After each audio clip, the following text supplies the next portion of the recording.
Welcome to the Daily Decant, your 5-minute briefing on the world of wine. Each episode delivers practical insights to help you choose, order, and talk about wine with more confidence in everyday social settings. Let's get into today's decant. Today we're talking about the Mosel, and I want to start by describing what the Mosel actually looks like because the visual reality of it is essential to understanding the wines. As a reminder, if you missed yesterday's episode, this week we are tuning into Germany and all that German wine has to offer. Imagine a river, the Mosel itself, a tributary of the Rhine, cutting through a landscape of ancient slate hills and loops and bends so extreme that a 60-mile stretch of river covers barely 20 miles as the crow flies. On the steep inner curves of these bends, where the slope faces south and southwest and receive maximum sun exposure, the Romans planted Riesling. And their descendants have been farming those same slopes ever since. Not because it's easy, it's actually extremely difficult, but because no other site produces Riesling like this. The gradients are genuinely extreme. The famous vineyards of the Mosel, sites like the Wailener Sonier and Bernkasteler Doctor and the Schurzhofberg in the Saar, sit on the slopes that reach gradients of 45 to 65%. To put that in perspective, most ski runs are steeper than 30%, so this is not gentle hillside farming. It's very vertiginous, dangerous, entirely hand-done viticulture that requires extraordinary commitment and cannot be made economically efficient. Tractors cannot work these slopes. Monorail systems and winches have been developed to carry equipment and harvested grapes up and down. Every berry is selected and picked by hand, and the labor cost per bottle is enormous. The resulting wines justify it completely, though. The slate is the other defining element. The Mosel's vineyards sit on two primary types of slate: blue-gray, Devonian slate in the middle Mosel, which imparts a cool, mineral, citrus-forward character to the wine, and red slate in certain sites, which gives a warmer, spicier profile. Both sites share the slate's fundamental quality: extraordinary heat retention during the day and gentle heat release overnight, allowing Riesling to ripen at this otherwise impossible cool northern latitude, while retaining the searing natural acidity that's in the variety's defining quality.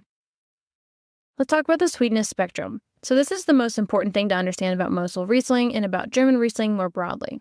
The different quality designations, called predicats, correspond primarily to the ripeness level of the grapes at harvest and the resulting residual sugar in the wine, not to a quality ranking in the way Burgundy's Premier Cru and Grand Cru tiers work.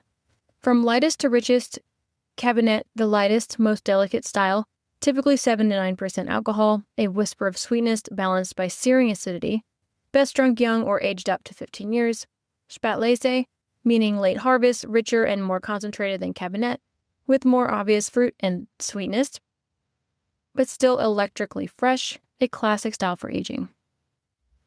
And then we go to Auslese, selected harvest, meaning individual clusters of perfectly ripe grapes chosen by hand, distinctly sweet but always balanced by Riesling's extraordinary acidity.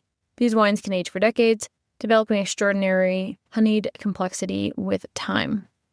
The two producers most essential to know in the Mosel are Egon Müller at Scharshof in the Saar subregion. The Scharzhofberg vineyard is widely considered the greatest white wine vineyard in Germany. Its wines, particularly the Auslese and above, are among the most sought-after and expensive white wines in the world, with the top beer in Auslese selling at auction for tens of thousands of dollars. The entry-level Kabinett from this estate at around $40 to $50 is one of the best wine values in the world. The next one to know is Dr. Lucen, based in Bergkastel-Kues in the Middle Mosel. Ernst Lucen has spent decades advocating for Riesling internationally and farming some of the oldest and most celebrated vineyard sites in the region. His entry-level Dr. L. Riesling at around $12 to $15 is a great introduction to Mosel Riesling at any price. It's fresh, slightly off-dry, mineral, and completely convincing. Practical takeaway here is to start with Dr. Lucen's Dr. L at $15 and work your way up. The Mosel is a rabbit hole worth falling into.